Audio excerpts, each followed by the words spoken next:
Now, the answer would be that there are the influence of certain authors is limited to the language in which they speak, in which they write. They are firmly entrenched in the historical period in which they live. And I would say, without adding any value to it, I would say they remain provincial.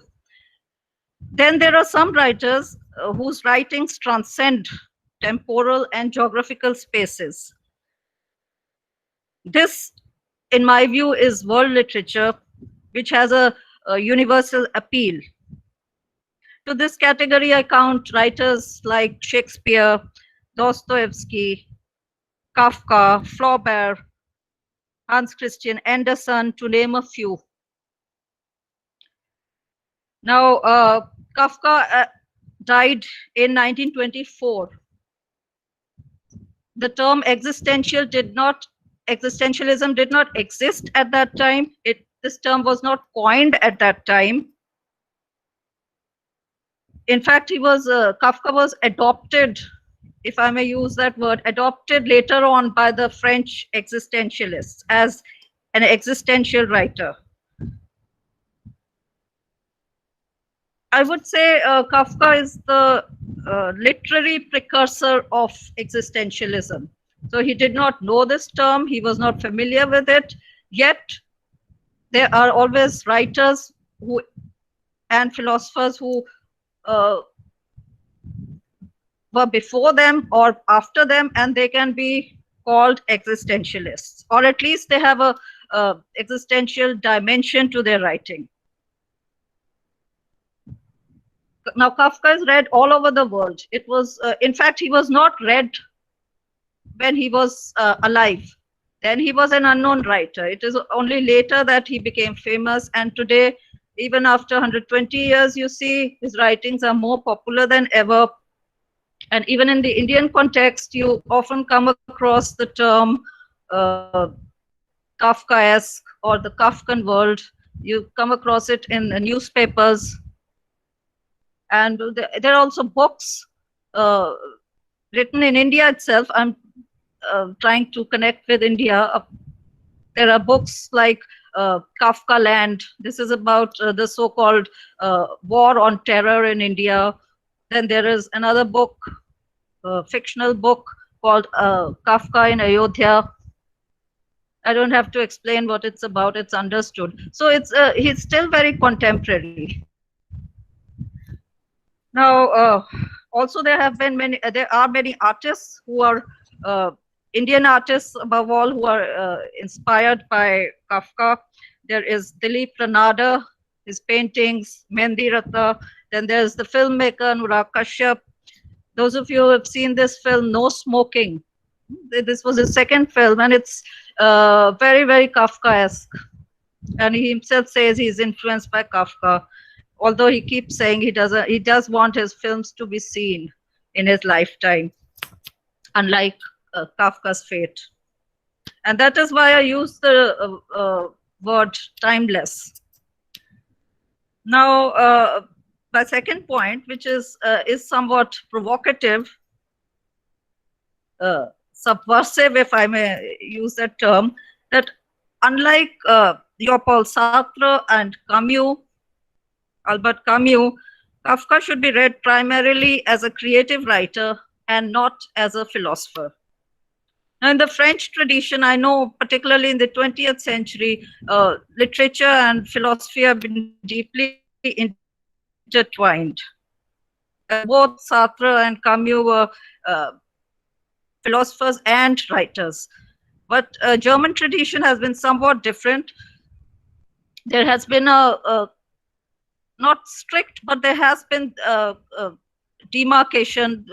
Philosophers keep to their domain, and creative writers have kept to their domain. Of course, there have been exceptions. Nietzsche, Benjamin, even Schiller, they were poet philosophers. But Kafka, I would say, is mainly a creative writer. In fact, it's very difficult to pinpoint Kafka's philosophy. You have to you have to read his novels, his shorter narratives, but you cannot pinpoint this is his philosophy. There is also a fundamental difference between the way philosophers and writers think and write. Now, the moment thought becomes part of a literary discourse, its essence changes.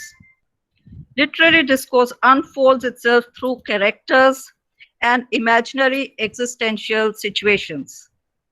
I'm emphasizing the word imaginary because the literature does not deal with facts; it deals with perceptions. So even the Buddhist philosophers had used the term kalpana for literature. Professor Kalpana has a very nice name. It means imagination. So there's a lot of imagination and concrete situations in literature. Also, the realm of literature is playful. No one really affirms.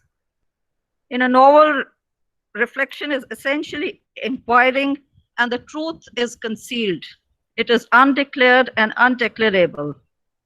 The creative writer is an explorer, feeling its way through the world, trying to reveal some unknown aspect of human existence. Kafka himself emphasized the word literature in his diaries and letters. I have a couple of quotes here from his diaries. The first one: writing was the most productive direction for my being to take. Everything rushed in that direction and left empty all those abilities which were directed towards the joys of sex, eating, drinking, philosophical reaction, and above all, music. I atrophied in all these directions. Another quote: I hate everything that does not relate to literature. Conversations bore me, even if they relate with literature. To visit people bores me. The joys and sorrows of my relatives bore me to my soul. Conversation takes the importance, the seriousness, the truth out of everything, I think. And further, without writing, he says he was fit for a dustbin or like an old horse shut up in stable. Now, these are very strong statements to be that without literature, without writing, he was fit for a dustbin. It's also an existential statement. He equates his existence to nothing but literature and describes how writing creates havoc in his head like monkeys leaping about in the trees. He talks of his efforts in keeping the umpteen characters of his novel together. At times, inkpots fly. At other times, he can only scan the ceiling or look out of the window. Although Kafka studied law and later worked in an insurance agency, literature was his real calling, and he used to work in the morning and used to write mostly in the night. Very few of his works were published in his lifetime. Most of his works were, in fact, published posthumously. He died more or less an unknown writer, known only to the Prague circle of intellectuals. It is only after World War II or around World War II that his writings gained popularity. Now, before I come to his works, I would like to give some more introduction. Now, there were various reasons which could have contributed to the delayed response to his works. Now, one reason was clearly the Nazi invasion of Bohemia or the city of Prague, which, banned all works by Jewish writers. But there were other reasons as well for the late reception of Kafka's works.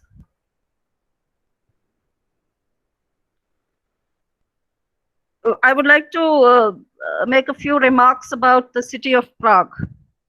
Now, the way Dostoevsky is associated with the city of St. Petersburg, so similarly, Kafka is associated with the city of Prague. Now, this is not the Prague of 21st century.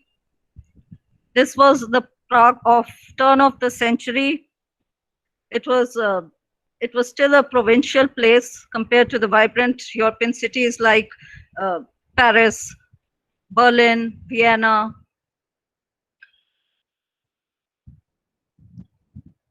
Also, Prague was at that time ruled by Austrians. It was called Austro-Hungarian Empire. And although the Czechs were in majority, but since the rulers were Germans, so German was the official language at that time. Of course, today you don't find any German in Prague. It's all Czech. But in those days, it was the official language was German. But there existed a bias in the beginning of 20th century against the German spoken in Prague and the surrounding areas which were cut off from mainstream German. It was considered a regional dialect. It was considered retarded in vocabulary and somewhat lacking in talent.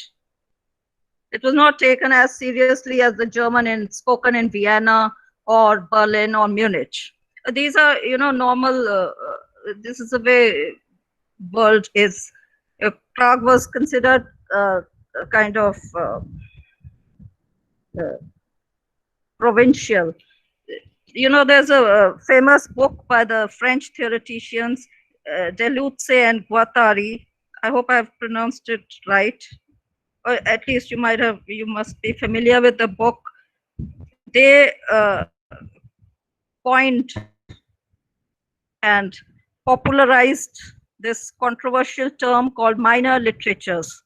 They got it from Kafka's diaries, where he refers to kleine Literaturen, minor literatures. Kafka was, of course, referring to literatures like Yiddish, a combination of German and Hebrew, just a spoken language, not a written standard language. Then he was referring to Czech language itself, which was marginalized in Bohemia. So the German in which Kafka wrote was not taken very seriously in those days. Now, to get back to the story of his publication of his works, it was the Jews in exile in America. They are the ones who took his works to America, translated them into English, and around towards the end of the war, when America and its allies were winning the war, then Kafka's work came back to Europe, but to France first. So then they were translated into French. And that is when he was, so to say, discovered by the French existentialists and absurdists. And today, Kafka, who in a moment of frustration dismissed his own writing as Gekritzel, which means scribbling, waste of time. So he has joined the ranks of world literatures. And then from France, he returned back to the German-speaking world, Germany, Austria, Switzerland. But recognition and rehabilitation in his hometown, Prague, came much later, after the collapse of communism in 1989. Under the communist regime in Eastern Europe, Kafka was considered one of the so-called decadent writers, bourgeois writers, who had nothing to do with proletariat literature. And his works were almost banned. You could not find any works of Kafka in libraries. He was not taught in universities. He was a persona non grata. So interesting thing is that he was banned twice, once by the Nazis and second time by the communists in Eastern Europe. But today things are different. Now Prague is happy with its prodigal son. There's a Kafka museum, and you get a lot of souvenirs of Kafka in Prague. You get Kafka mugs, Kafka T-shirts, Kafka. There's a Kafka cafe, and I mean the city sells itself in the name of Kafka. So these I'm slowly getting to his works. Please don't get impatient. And of course, one simple reason for the late reception of his works could be simply that he was ahead of his times.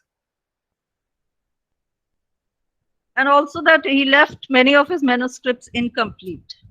That could be another reason. One more thing I would like to mention about Kafka, and that is the so-called Kafka folklore. There's a legend that surrounds his testament.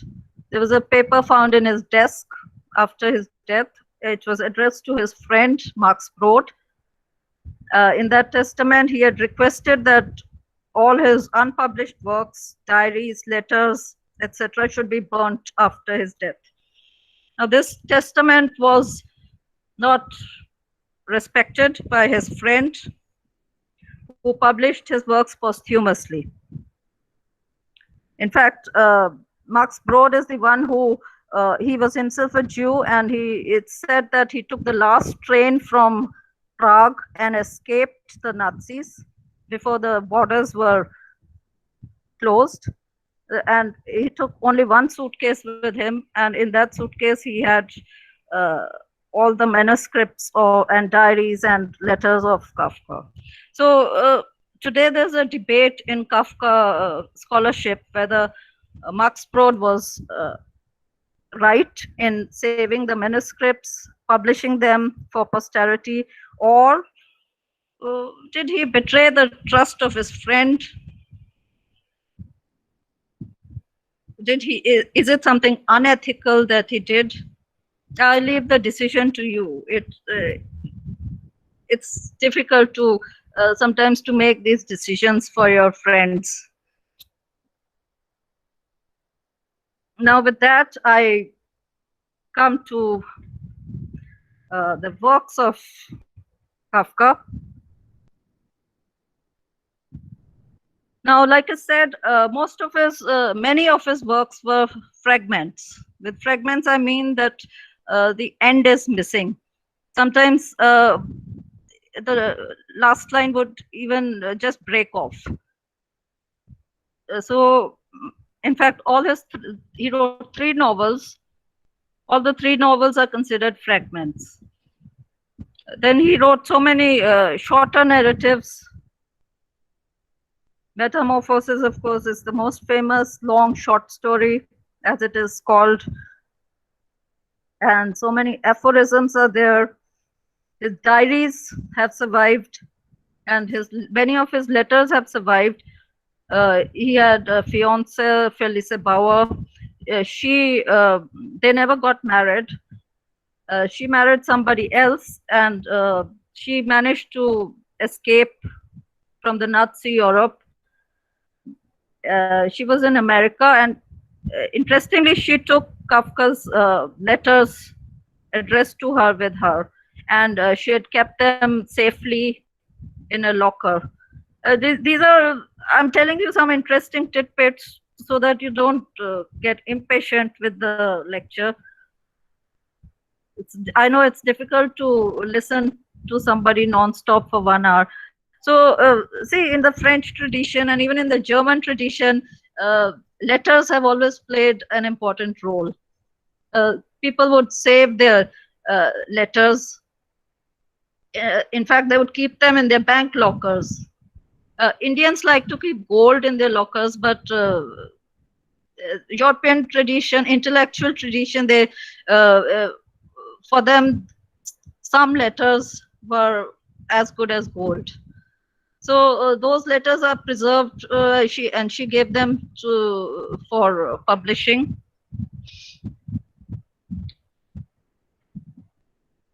I would like to say something about his most famous work, at least in India, in the Indian context. Two works of Kafka are most famous, most popular, and those are Metamorphosis, and the other is his novel, The Trial.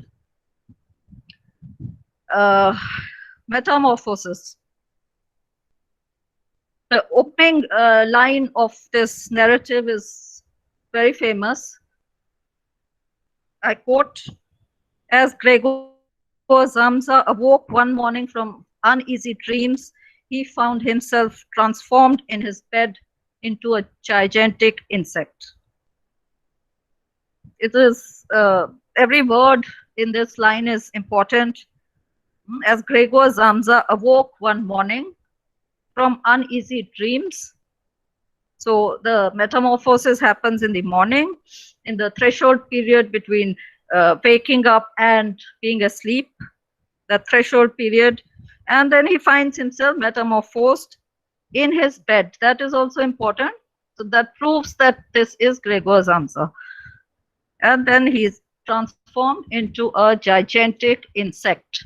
Now, this German word Ungeziefer is sometimes translated into English as insect, sometimes as bug. There are also translations which call it vermin, some call it cockroach.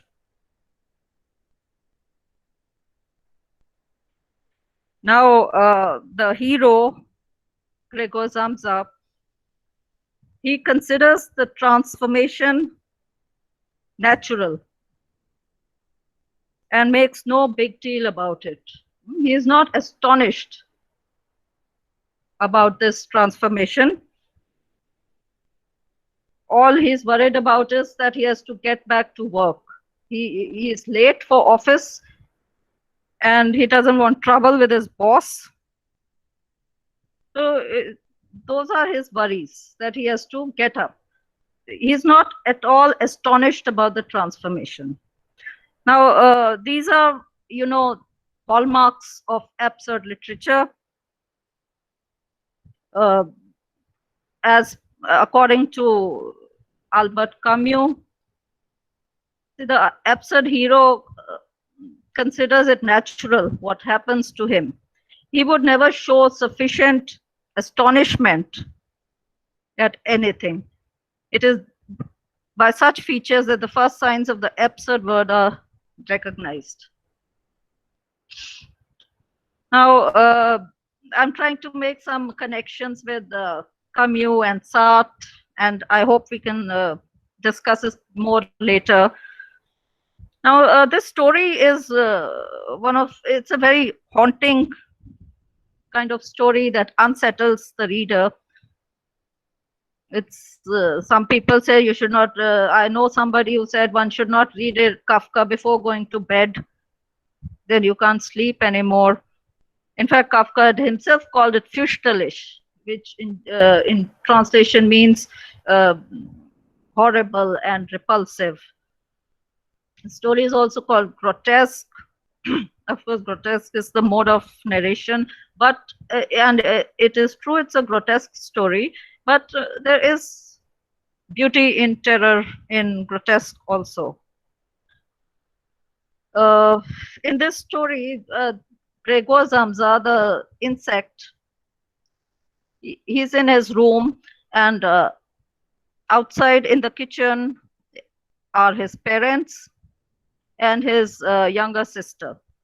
So this is the family, 4 of them, and the transformation happens, metamorphosis, and the narrative is neatly divided into 3 parts. So in every part, at the end of every section of the story, Gregor Samsa makes an attempt to reach out to his family. So he crosses the door of his room and enters the space of his parents and sister. This happens 3 times. He's looking for some kind of connection with his family. He's looking for a harmonious existence with his family. But unfortunately for him, the relations are existentially blocked. Every section of the story ends with a tumultuous scene. Those of you who have read it would remember the first section ends with the father who grabs whatever is around him. He grabs his walking stick and a newspaper, and there's a kind of wild dance that he does.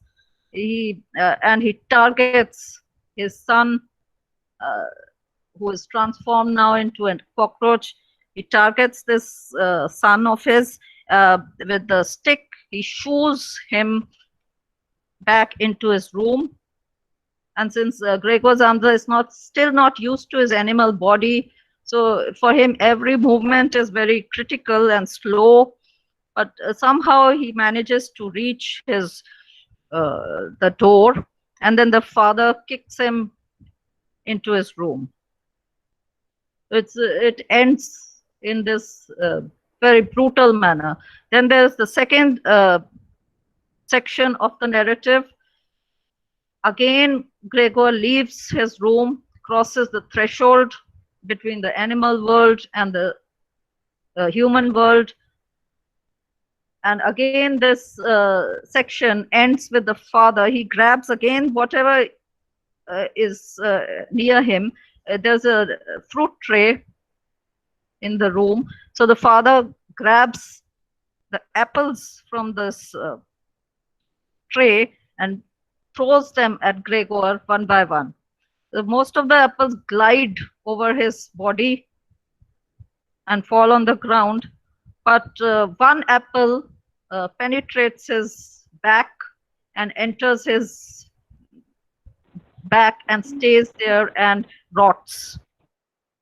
And nobody dares to remove this apple from his back. So this apple, this wound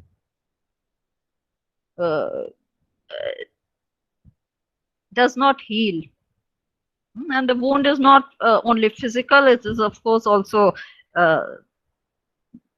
it is also, if I may say, existential. It's a constant reminder of how his family treats him.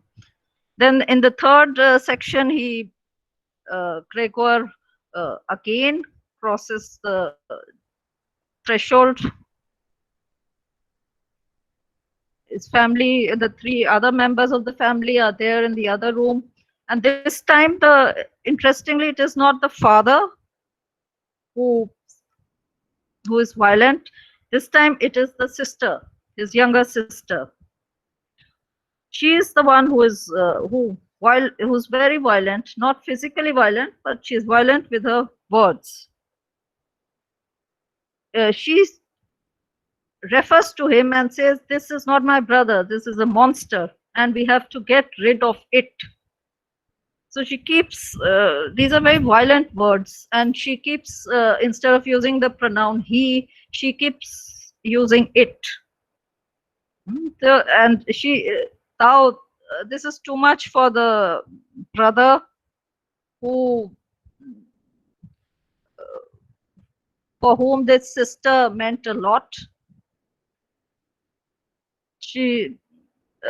For his parents were his responsibility, but the sister was, he reserved all his love and affection for his younger sister.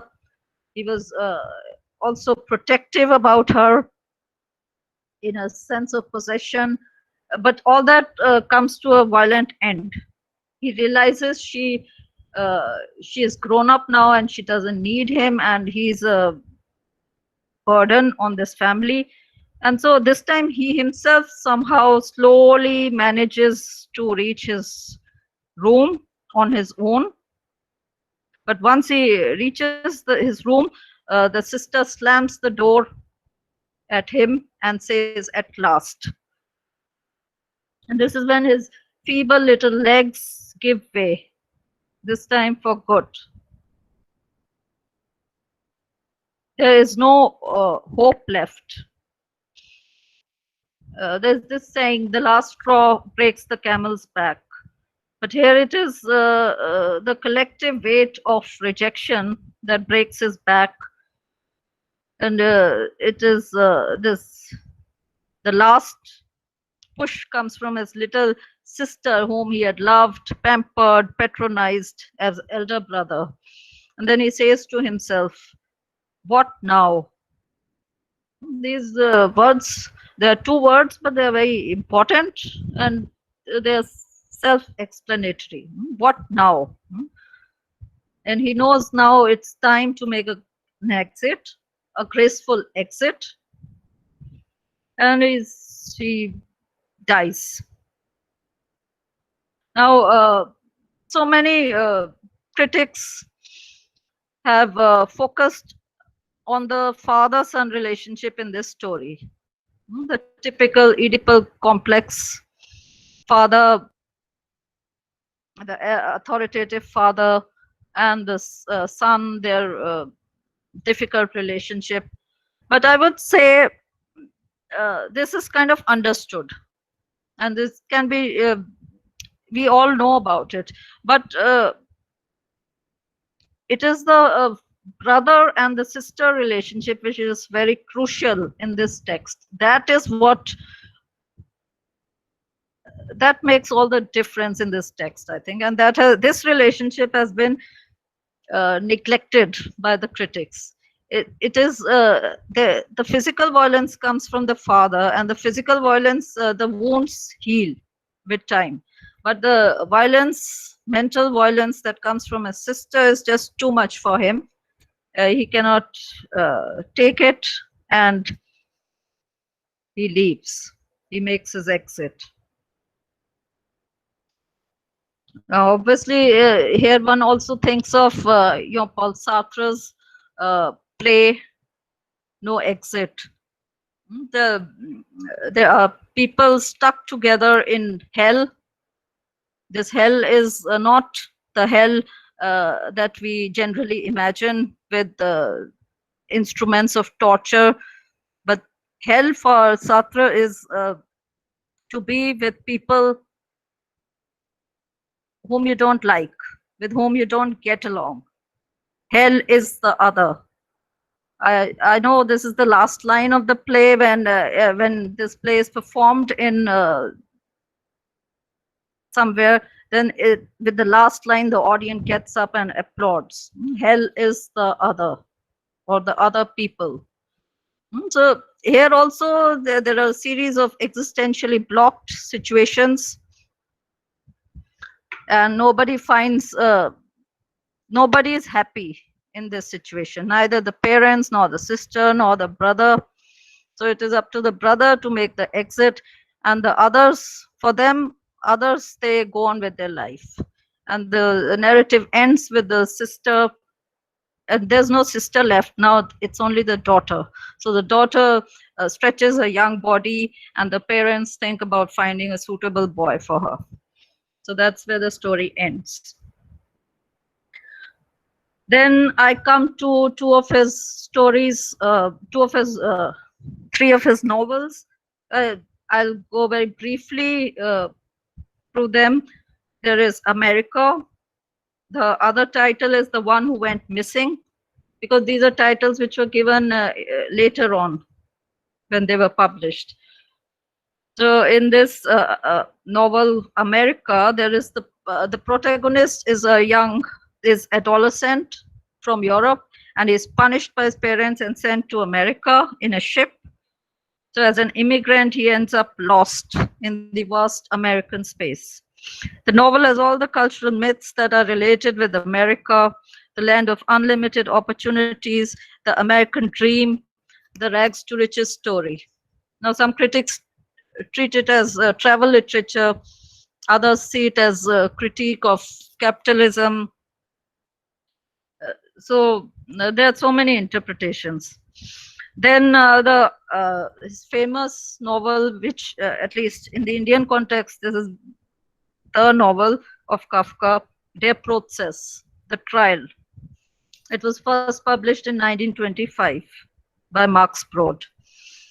This revolves around the trials and tribulations of Joseph K., a bank employee who is arrested on his 30th birthday for something that is never clarified in the novel. Yet he is free to move around.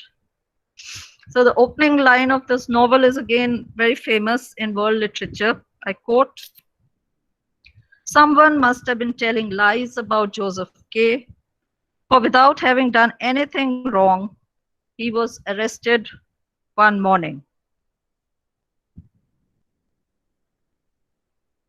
So this novel describes a surreal kind of world of corrupt courts, dusty, claustrophobic chambers, labyrinth of courts, hierarchy of courts, judges who are more keen on peeping into pornographic books instead of listening to cases. So it's about acquittals that never happened, the accused, how they're treated. And in the end, Joseph K. is executed. Kafka had written the last chapter before he wrote the penultimate chapter because he was scared he would leave the novel incomplete. But the novel, it was his style. It still was left incomplete. And then we have the third novel, The Schloss, the castle. There is a land surveyor with the name K. Now, Joseph K. in trial and in castle, it's only K, an alphabet K. So he arrives in the village with the castle and he seeks entry into the castle. The first line is nothing spectacular from my point of view. I quote, "It was late in the evening when K arrived." So K arrives in this village with the castle. Now the villagers are very obedient, subservient. That is their way of life, and they are used to it. Now K is the outsider who enters and disturbs this way of life. He asks too many questions. He is very critical.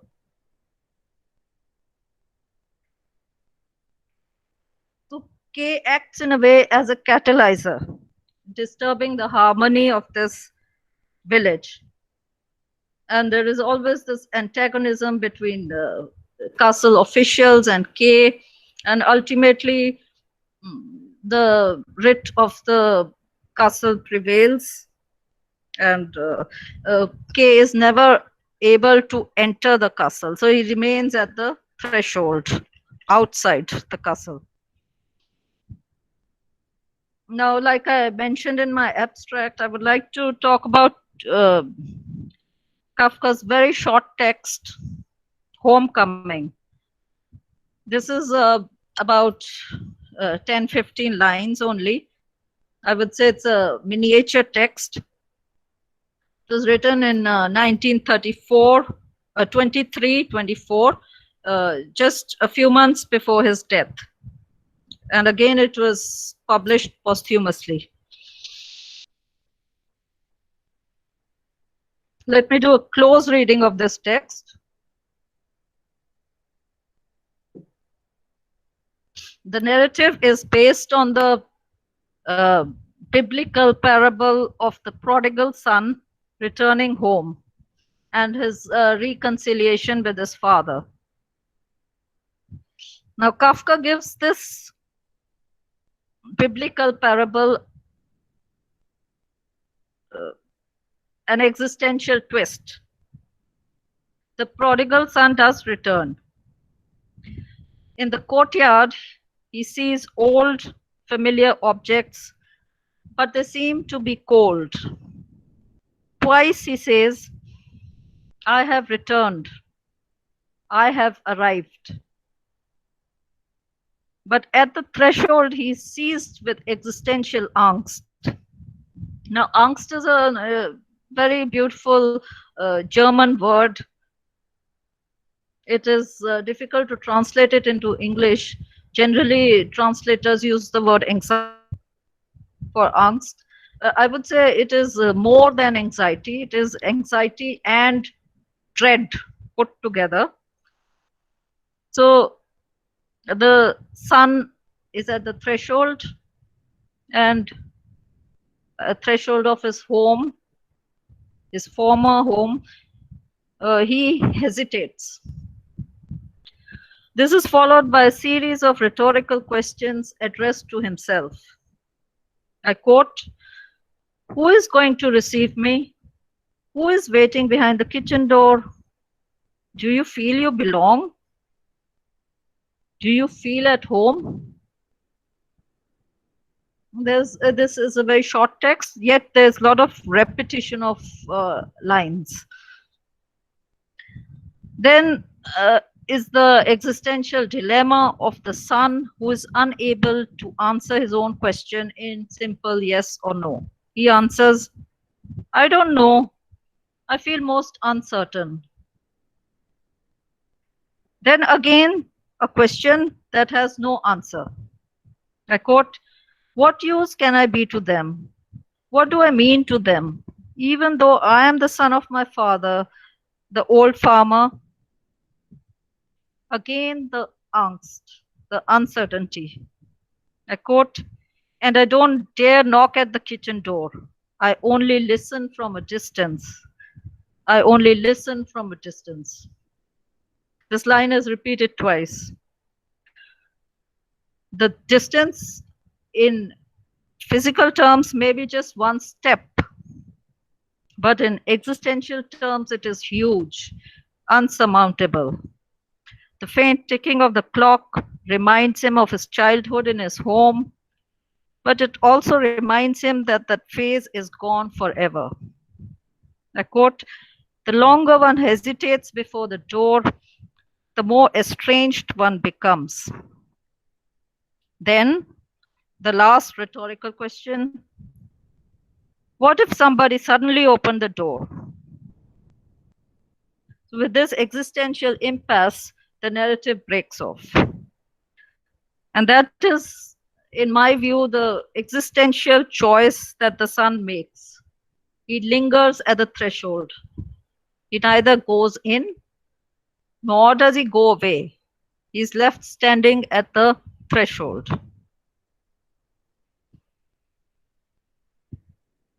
A similar situation of threshold angst is seen in Kafka's famous story, Before the Law. Now, this is one of his most popular works.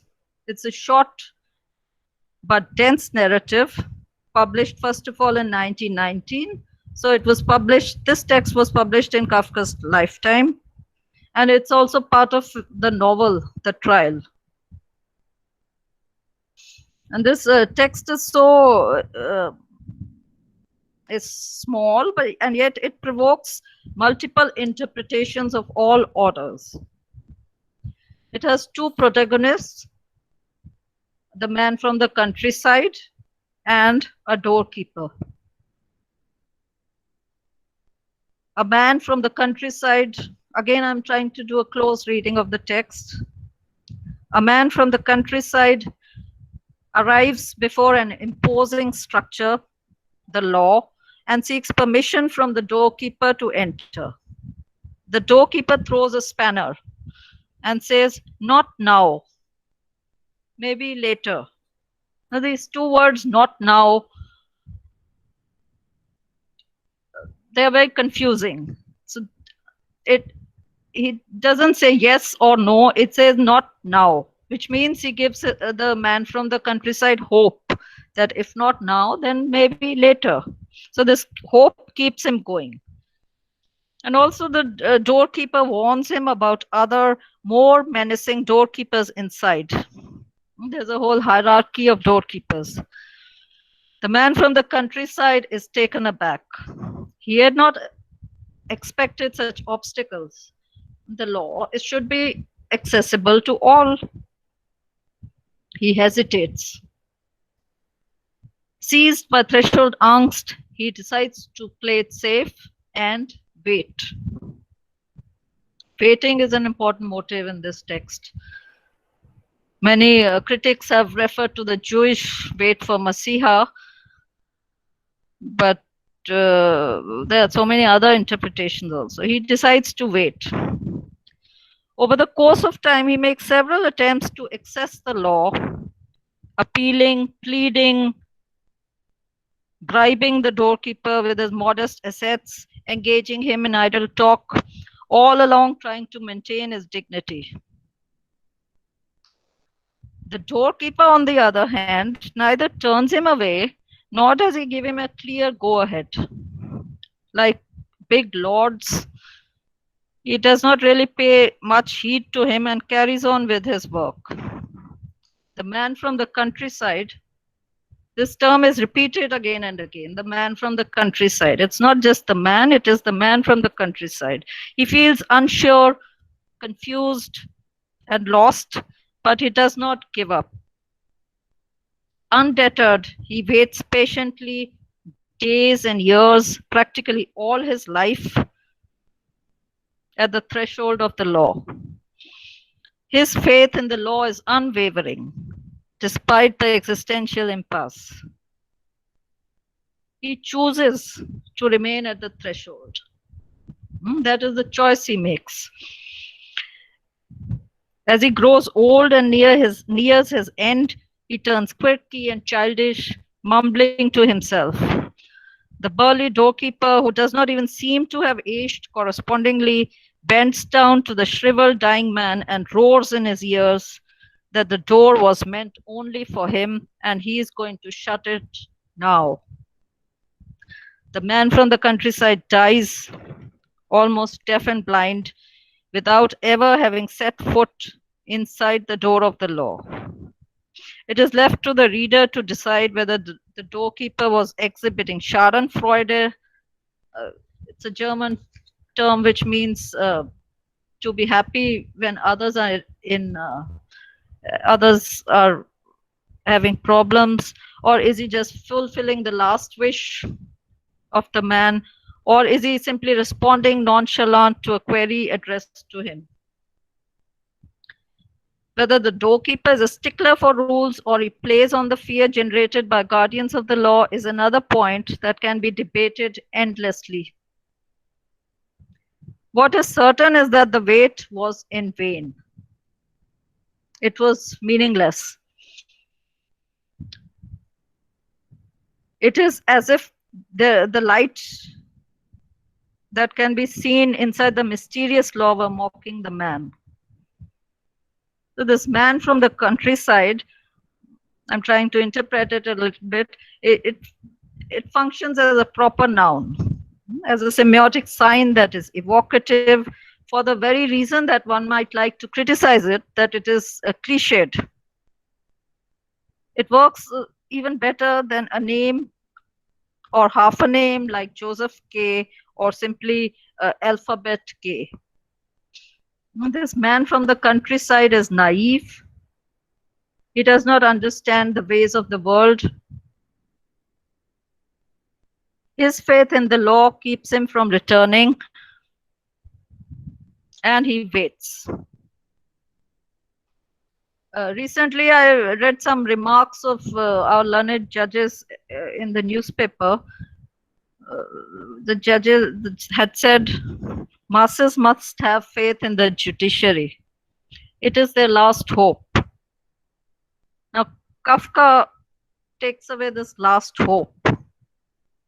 He mocks the system. In fact, if Kafka were here today, he would have been hauled up for contempt of court. At the same time, I would say, now I'm coming to the end of my lecture. Kafka's absurd or Kafka's existentialism is not the same as that of Camus or Sartre. Camus' Sisyphus, like Dr. Roth said in his lecture, he's ultimately a happy man. We should consider him or perceive him as a happy being. But Kafkan characters are far from happy. They are confused, naive, uncertain. They're just pulled into a mad world and they don't know what's happening to them. And in fact, I would say they're tortured souls. And uh, Camus' Absurd is very different from Kafka's, and again, the Sathian world is also very different. So they all have their own existentialism, I would say. Kafkan world explores existential themes through the tragic comic and grotesque modes of presentation. In general, the grotesque imagination is at its best when horror and terror are presented with an exaggerated dark humor. In Kafka, you see a kind of humor, even if it's dark humor. It's not been analyzed much. It's macabre, but you also see here and there slapstick comedy.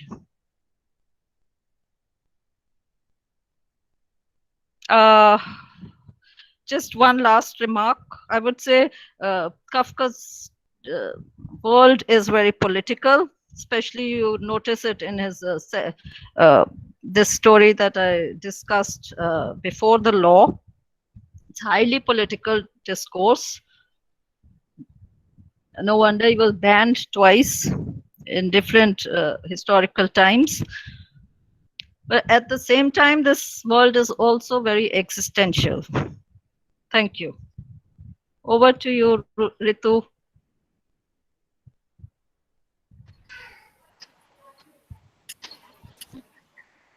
Hello. Can you hear me? I can hear you. Okay. Thanks a lot for taking us into the Kafkan existential world through the numerous stories that you discussed, and also for an enlightening introduction, showing us how Kafka died as an unknown, and now he's seen in a different light, and then further bringing him to the contemporary world, making all those connections, making the connections between the Kafka existentialism, exploring the differences, in fact, between the Kafka existentialism and that of Sartre and Camus. And I'm sure we have a couple of questions. Is anyone moderating for the questions? Ma'am, I can read out the questions. Yes. Yes, we have a question from Mr. Kritikumar Ramanuj, who asks, what are the typical Kafkaesque characteristics we find in his works? Ma'am, can you hear me? Yeah, loud and clear. Yes. How can we read any work of literature? There was more to the question. Can I? Yeah. How can we read any work of literature from existential point of view? I mean, how can we figure out existentialism in any work of literature? Well, these are two questions. It's so the same first, question, yeah. Well, as far as the Kafkaesque motives are concerned, I referred to them here and there. One is the labyrinth kind of situation where characters just are caught in a labyrinth and they're not able to find their way out. So it's labyrinth, you understand, that is a zigzag kind of situation. You're just caught in a trap and you are not able to exit out of it. That is the typical Kafkan situation. There is no hope for the protagonist. Another thing is that the atmosphere, the Kafkaesque atmosphere, is very chilling, stifling, claustrophobic. Then many of his narratives focus on bureaucracy, on hierarchies in bureaucracy, bureaucrats, how the system which is supposed to serve you is actually works against you, that it's a kind of gigantic machinery, nameless, faceless, and yet it's all powerful. So even in Before the Law, you see the hierarchy of courts. The doorkeepers represent hierarchies. So there's a lot he has written on judiciary, on bureaucracy, on family. And these are his the typical motives, Kafkan motives. Then how do you recognize and work from existential point of view? Well, I would say all good literature is uh, existential in nature. You can go back to Greek and tragedies, Sophocles, Oedipus Rex. It's also existential in a way, not maybe in the way of Sartre and all, but any work which deals with human existence is existential. When Shakespeare says to be or not to be, it's a deeply existential statement. So you find it in Kafka, and you find it in writers and philosophers before them, and also after them. So the movement is defines this thing, but there have always been existentialists. Any writer who focuses on human existence is, I would say, existentialist. Okay. Yeah. Thank you, ma'am. Thank you, ma'am. We have another question from Anupam Debnath. He asks, what is the difference between the absurdist approaches of Camus and Kafka? Yeah, I think I answered it already in my lecture. During the lecture. Yeah, the Kafka's characters are not happy like Sisyphus. Then Sisyphus is coming down the hill. He is reflective, he's contemplating on everything, and that is when he's conscious, and he's with scorn he overcomes this punishment. He triumphs over his punishment, he triumphs over his rock, so to say. So the Camus characters are neither good nor bad, they are absurd. They are neither happy nor sad, they are absurd. Whereas Kafkan characters, they are, like I said, they are uncertain, disoriented, naive, and they don't know what's happening to them. They are caught in a topsy-turvy world. They are, and this world just, they really don't know what's happening to them. It's like a wild goose chase that all these characters are confronted with. So Camus is absurd, yes, existentialist, but Kafka in his own way, I would say. They are different.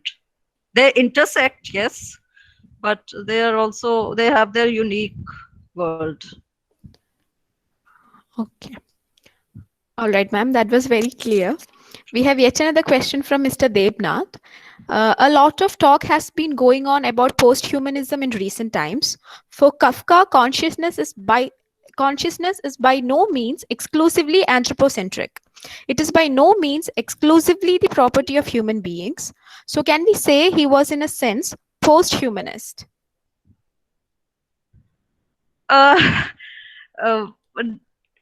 Well, I would avoid using that term for Kafka. He did write for human beings, although his about human existence. Although many of his stories have animals as protagonists, like Metamorphosis, Arabs and the Jackals, like. There are so many of them. In one story becomes the character is an ape, a report to an academy. So, but these animals ultimately represent the human existence. In their mind, they are very much human. They're allegories, or whatever you want to call it, for a human way of thinking. Now, Gregor Samsa in Metamorphosis, he may physically be an insect, but he's definitely, in terms of consciousness, he is very much a human. He has all the consciousness of humans, all his memories intact, his relationships are intact. He feels humiliated. He feels he, he's a so, and that is the predicament, because inside he's very much human. In fact, he's more human than he was when he was working. Now he's, as an animal, he's in animal body, he's more sensitive than he was in the human body. So this no, it's definitely he's talking about human beings, and it's this post-humanism and all. I don't know what that means. These are just trends, they come and go. Okay. Yeah. All right, ma'am. The next question is from Sohini Das Gupta. How is the concept of time shown in Kafka's works? Yeah, that's an interesting question, because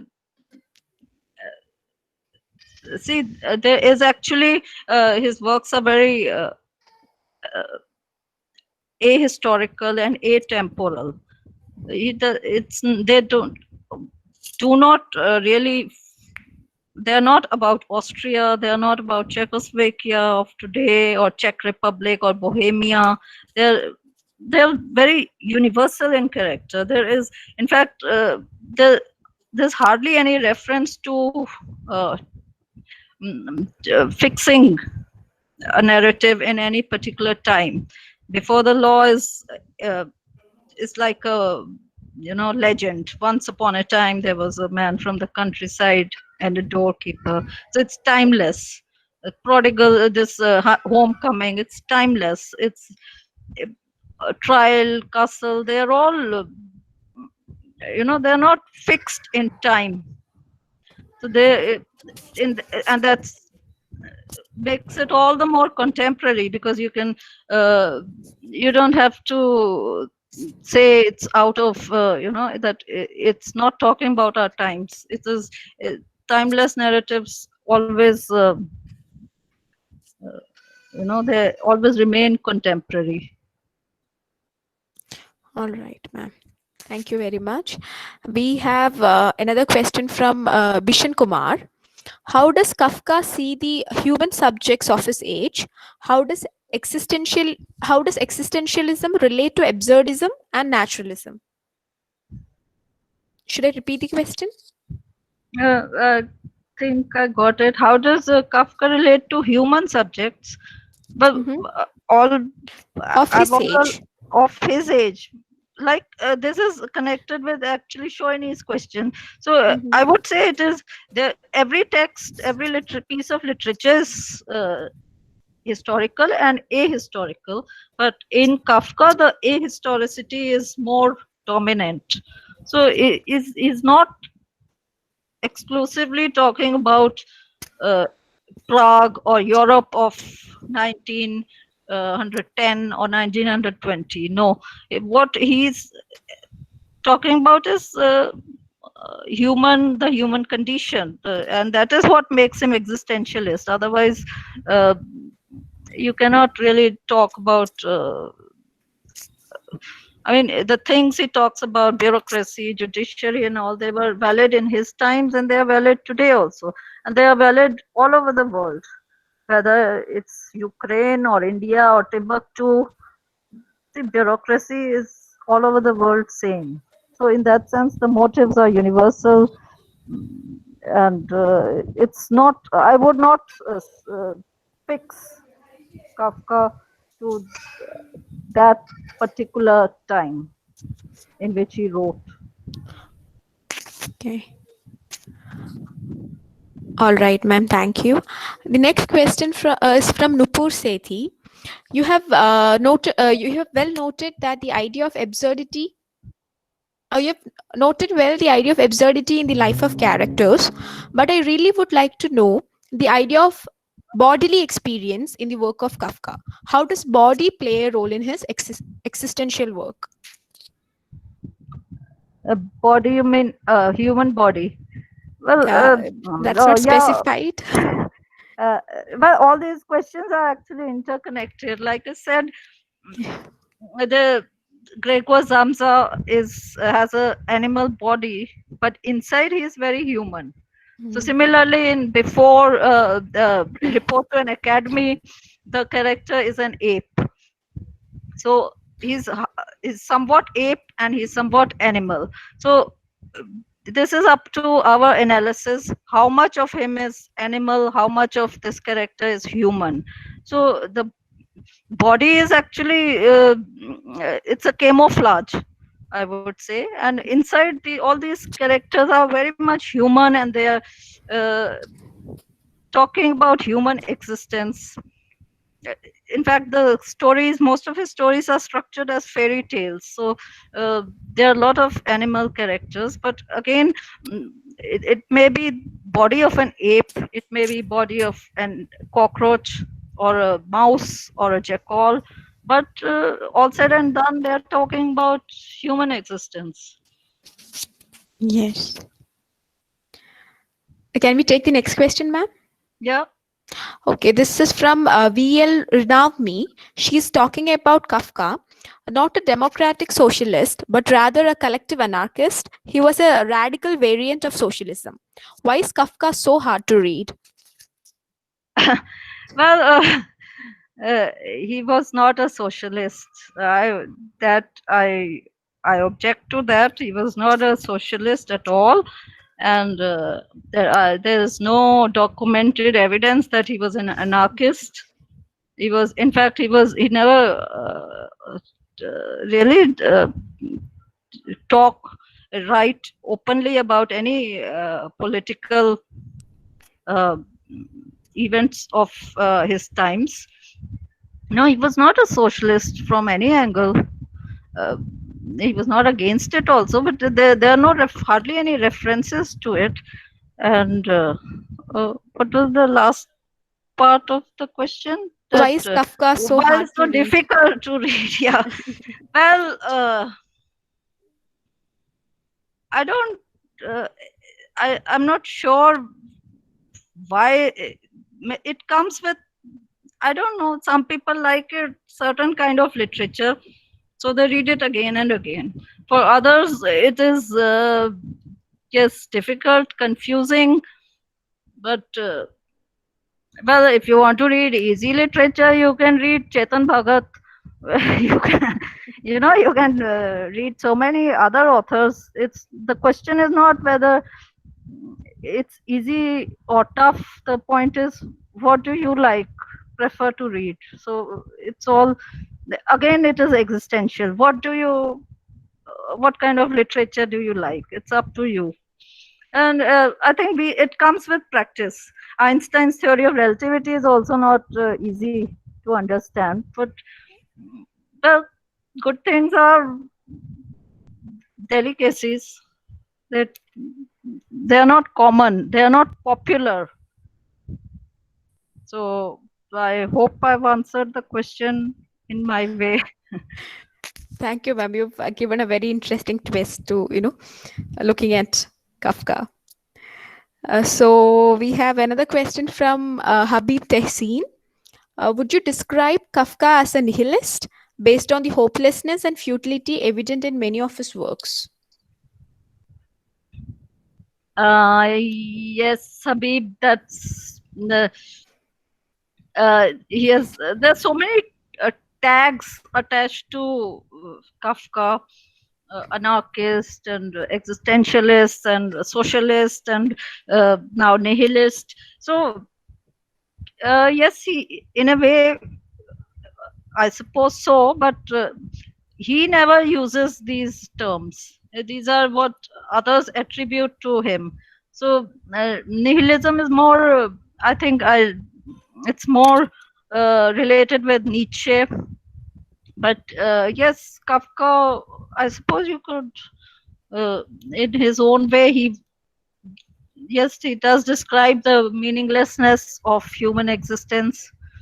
So that, I suppose, makes him a nihilist also, among other things. Ma'am, were you still talking? Yeah, no, no, it's okay. Next, yeah. Yeah, we also have many comments appreciating how illuminating the lecture was. And we also have some more questions. The next one is from Jonas Raja. Um, Respected Professor Rosy Singh, Franz Rosenzweig. I'm not sure if I'm pronouncing it correct. France, Uh, who? Rosenzweig. Rosenzweig. Yeah. Franz Rosenzweig uh, was a Jewish existential thinker from Germany, almost a contemporary of Kafka.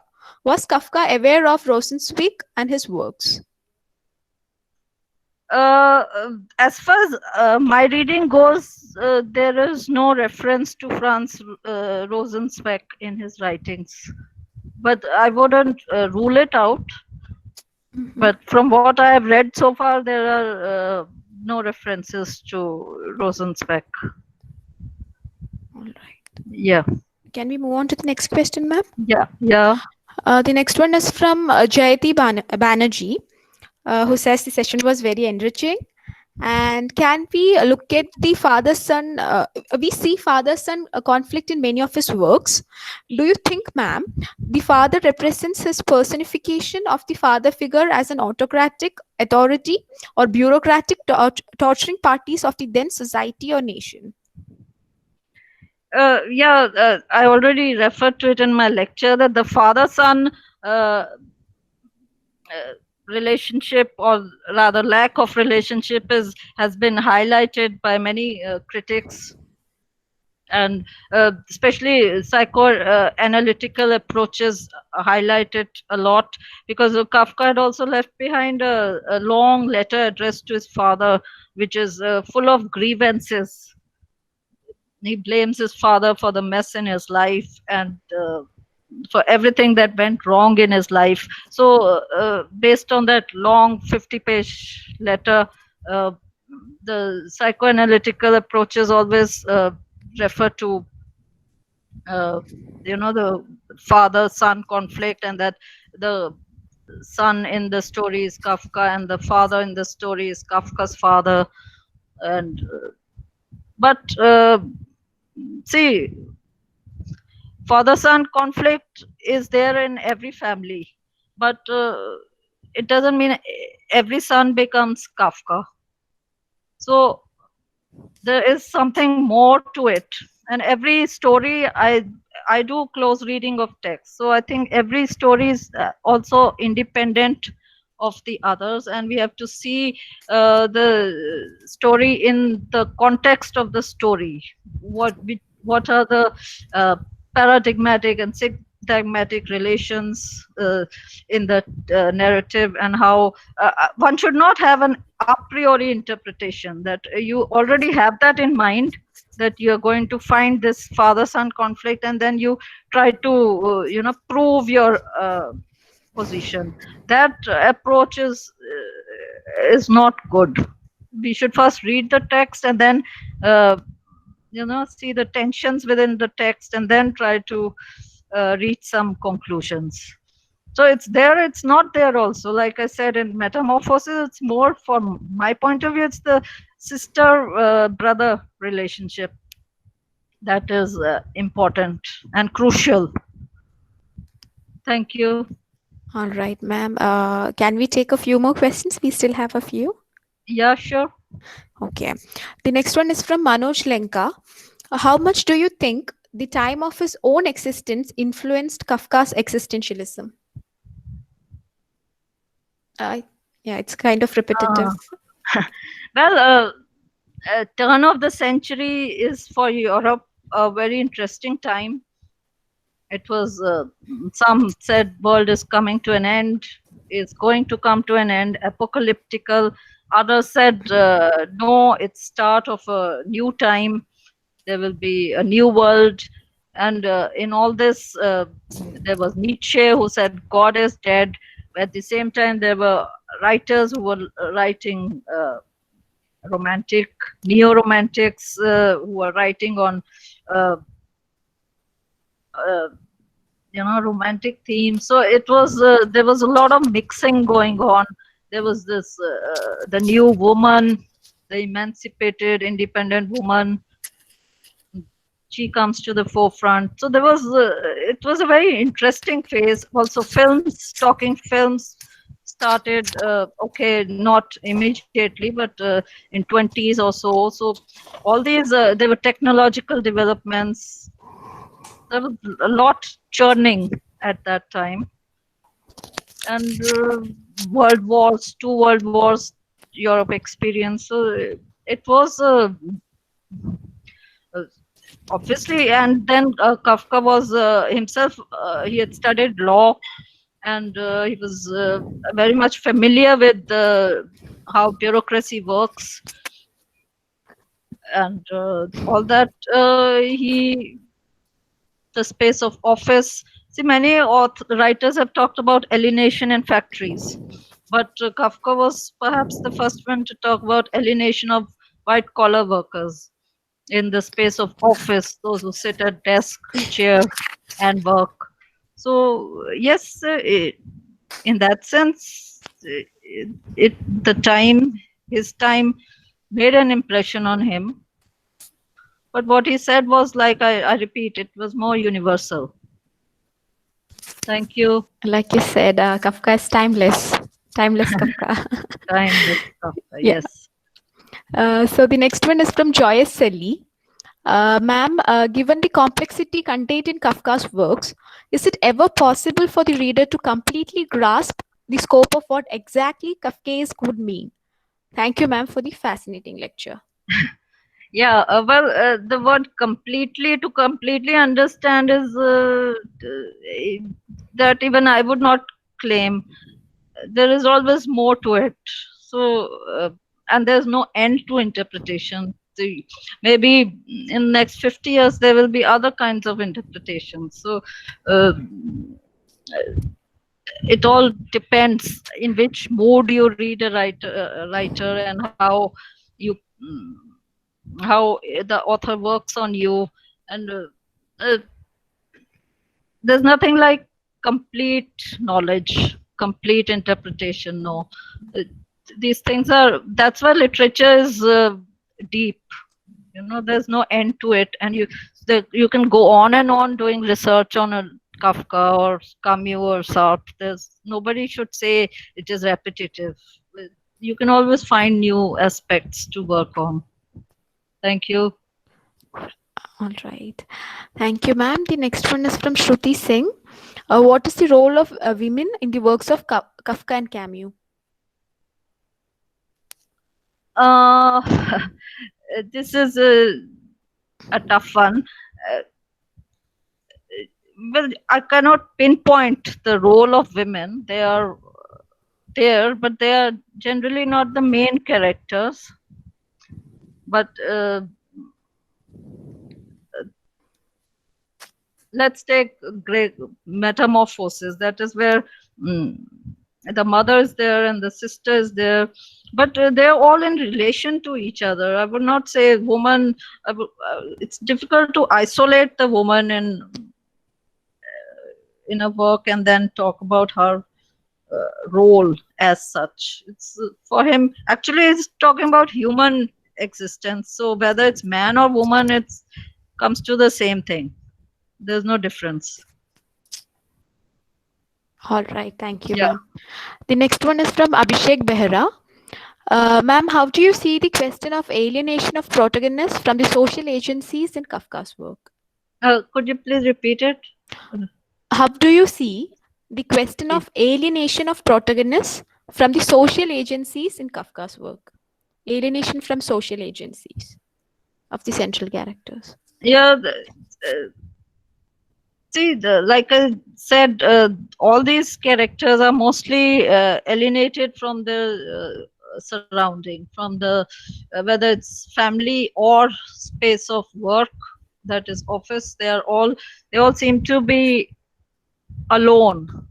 They are not loners, but they are alone, and they don't come to terms with the world around them. So in many of these stories, the character is talking to himself herself, and and you realize not feeling at home. This feeling of not being at home, not to have problems with the other. The other is by definition a nuisance. So that is where the alienation comes. It's with the others and as well as with the space, the objects around you, the way, bureaucracy, and all that. Yeah. All right, ma'am. Thank you. We have a very interesting question next. How do you determine? It is from Amrit Mishra. How do you determine Indian Yeah. modernity to understand existentialism? Isn't India pre-modern even now?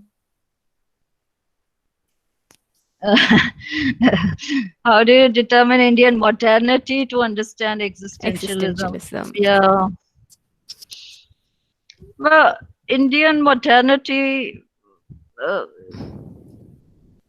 I'm not sure when it starts, or is it yet to start, or uh, existentialism. Yes, it's very Western in its ideas, because the idea of self and the idea that you alone are responsible for your actions, you make the choices in life, the choices you make in life determine you. You don't blame it on religion or fate or family or parents or circumstances. So this is not when I do these things, students are not very comfortable with the this idea that you alone are responsible for everything in that goes around, that happens to you. So it is uh, it is it doesn't really, maybe I'm not sure, but I feel it doesn't really fit somewhere in our idea of the world, where we are all the time talking about groups, herd. There is the one group of caste, where class, and there are so many groups, but we never talk about the individual. So it's difficult to place it in the Indian context. But I don't know what else to say. Yeah. All right, ma'am. Thank you.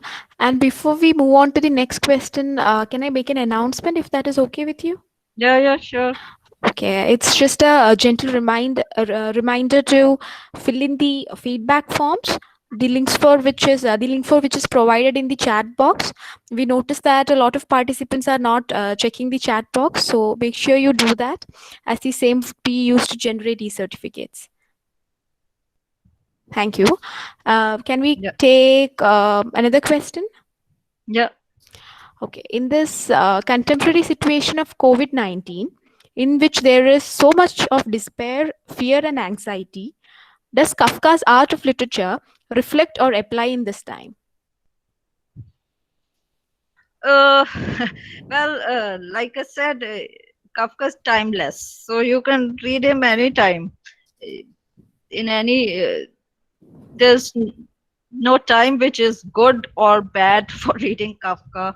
You can read him in the morning, in the evening, late night, or you choose not to read him. That is also a choice you make. So, yes, COVID-19, yeah, well,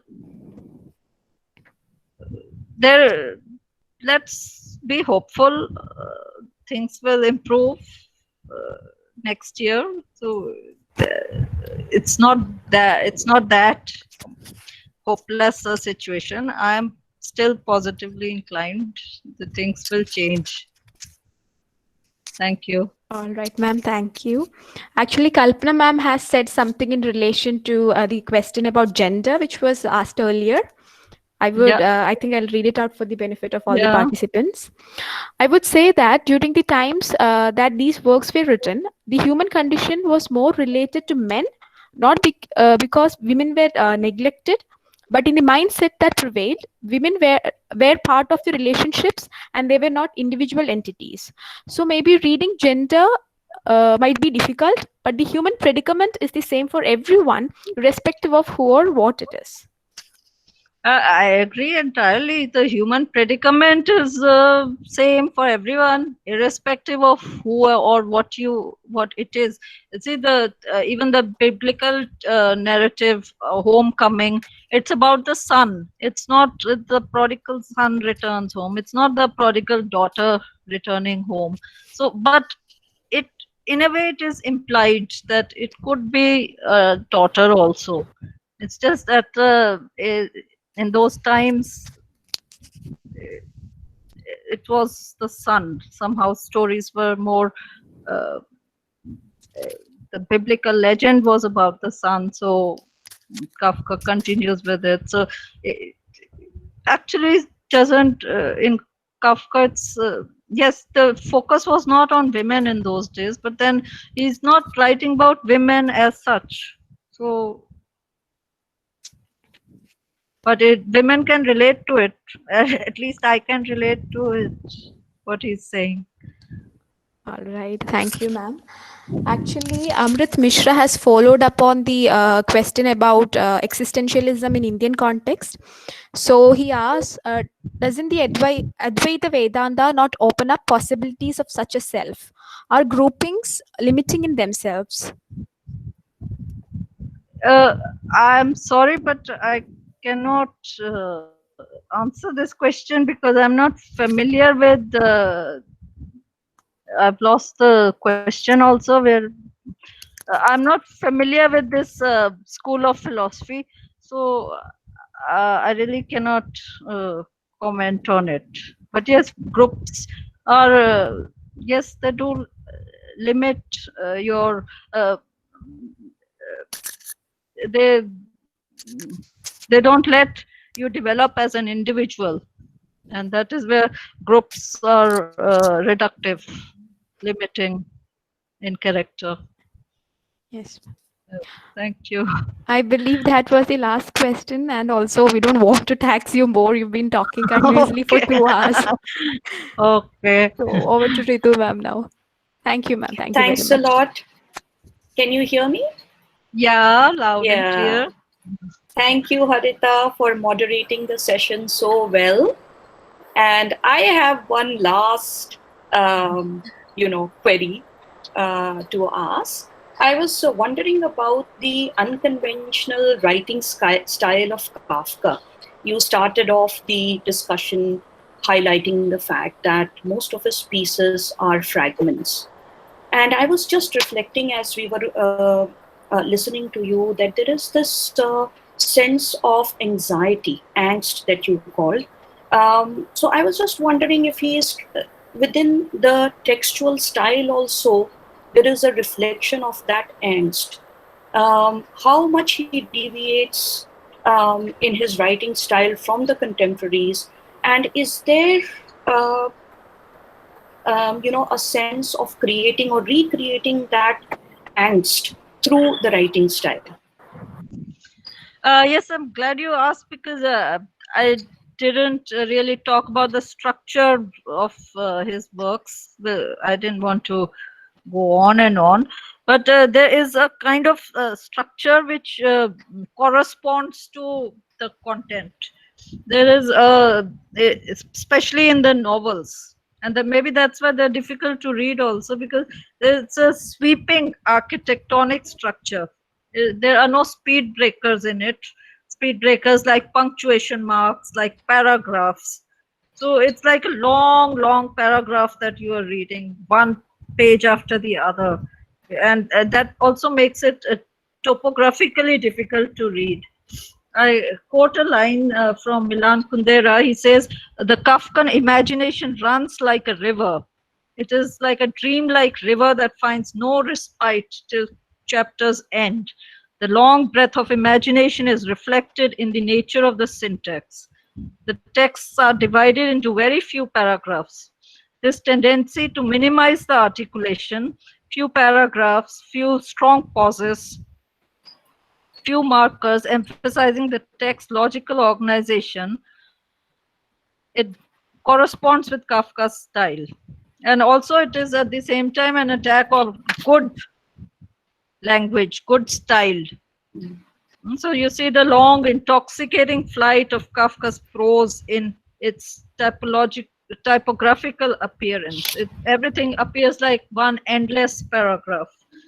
So yes, you're right. The form and the content must go together, and that the labyrinth must be also reflected in the language and in the form. So, and that Right. also complicates reading, but that's the way it is. Right, and it is also Yes. calling into question of the linguistic styles, of the conventional modes of writing, of the precursors, perhaps. Yeah. Thank you so much for patiently taking so many questions and responding to all of them. I will now invite a participant, Tapasya Das, to offer the vote of thanks to you. Yeah. Tapasya. Am I audible? Yeah. Yes, Tapasya, please. Hello, everyone. Hello, ma'am. On the behalf of the participants, the students, and also the Department of French of Pondicherry University, I thank you, Dr. Rosy Singh, for your absolutely enchanting talk on Kafka, which carried us into a world of thoughts far beyond what we are accustomed to. And I'm sure that for everyone present today, reading a Kafka again wouldn't be the same. It would be a lot less complex, too, probably. The part where you discussed Kafka's life and his writings was really informative and provoked a lot of thoughts and ideas in all of us, and surely we would continue to think about them throughout the day. So, thank you for the stimulating session. And also, I would like to add that personally, I was very excited about your talk on Kafka since I heard you mention your relationship with Kafka during the inaugural session. And I knew it wouldn't be a mere speech on Kafka, but that it would be an opportunity of witnessing the foundations of a timeless and sacred relationship of love and respect between a long gone author and a living person, which in itself is tremendously philosophical. So, thank you again. And lastly, a big thanks to Mr. Ganavati and the students who have been the technical support of the series. And thank you, Pondicherry University, Ritu ma'am, and Kalpana ma'am for always arranging such wonderful seminars for us. Good day to you.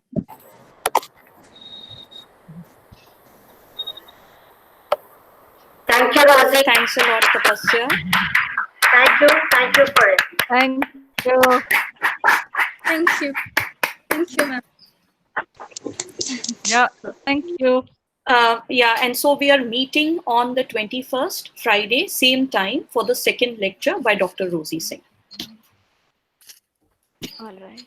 Okay. Bye. Okay. Bye. Bye. Thanks, Akan. Thank you, ma'am. Thank you very much.